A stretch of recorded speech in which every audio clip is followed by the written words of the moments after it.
Hey, my beautiful people. I hope you had a happy Thanksgiving. And today I want to talk about Justice League and the two Flashes that are in the movie and in the CW version. But first, let's talk about Justice League. So, Justice League was surprisingly good.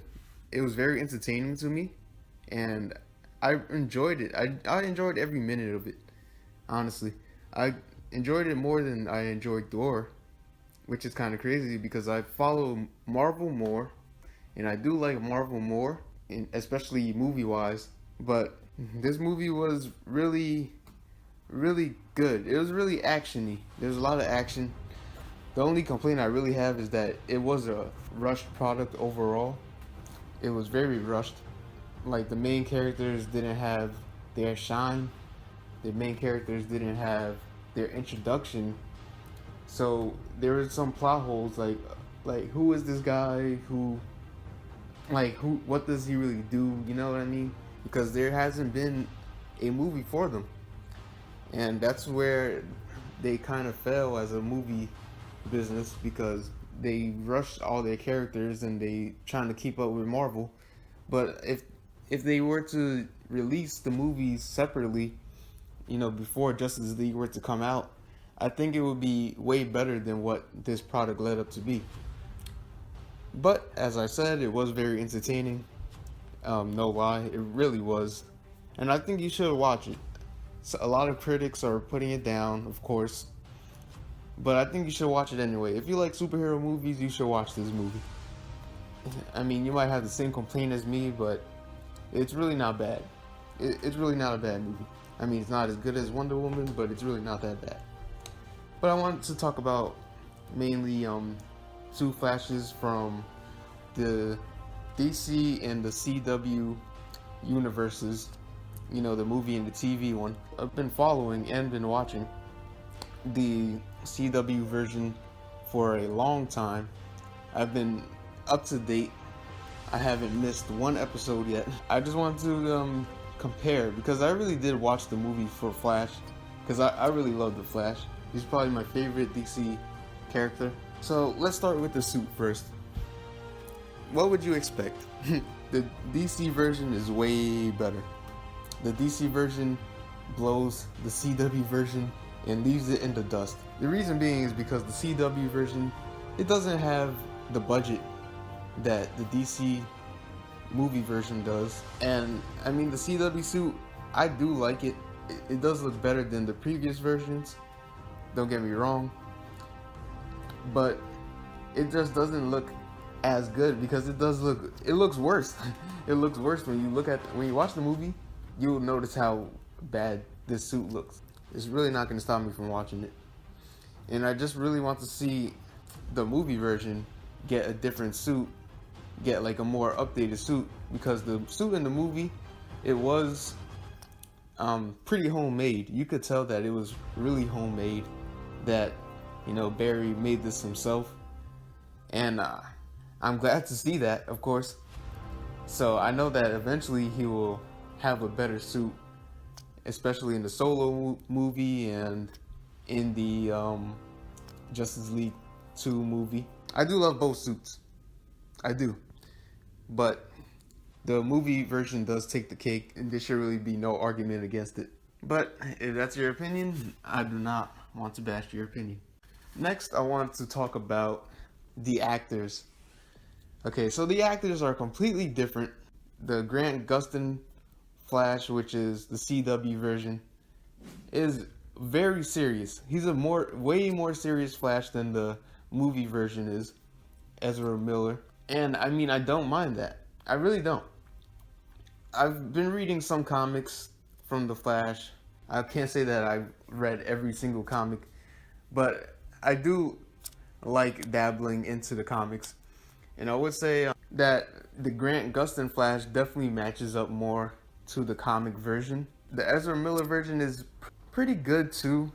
He did give me like a Spider-Man type vibe with the Marvel movies, how they have their own Spider-Man. And I didn't really want to talk about Spider-Man in this because I've been talking about him so much lately. But he is a very jokey person.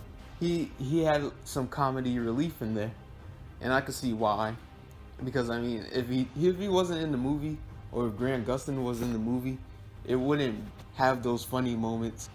It wouldn't be as like witty and jokey. I didn't mind it because they're completely different and they're in their own universe.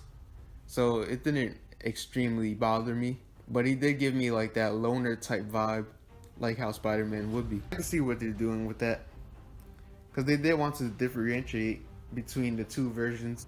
The next thing I want to talk about is their speed / abilities.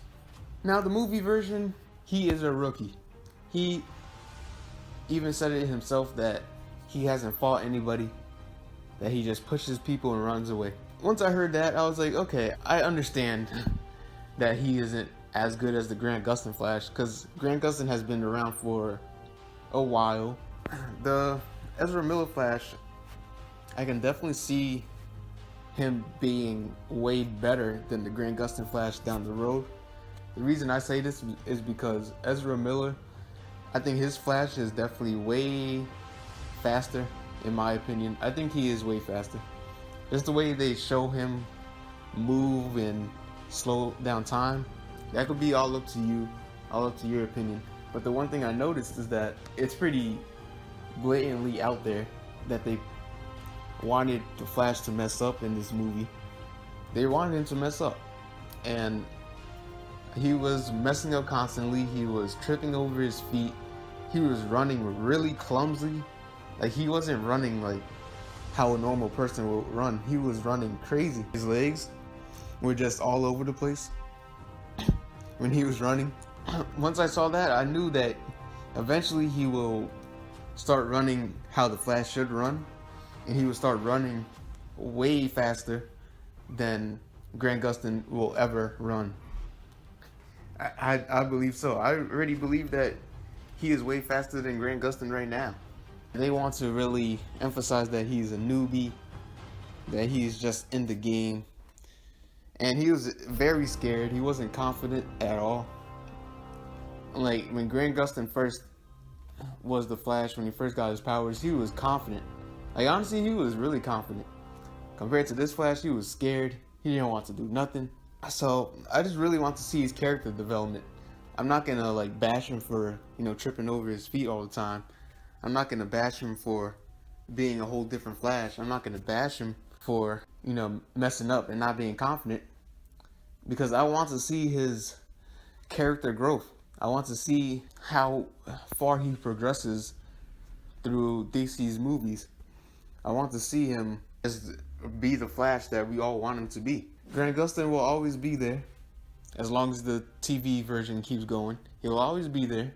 Big ups to him, because he has been the Flash I've been used to for the past couple years. So my verdict is, I don't want to say one is better than the other, because clearly the CW one is way more experienced. Clearly the movie one isn't, and needs more time to, get into the fight. I'll leave it on that note. I do enjoy both of the Flashes, and I just can't wait for Monday and Tuesday for the little CW crossover event. Infinite love, infinite peace. I'd love to see you in the next video. I would love it if you like, share, subscribe. I appreciate you all for your time. I appreciate you all for everything you have done for me, because I wouldn't be here if you guys weren't here.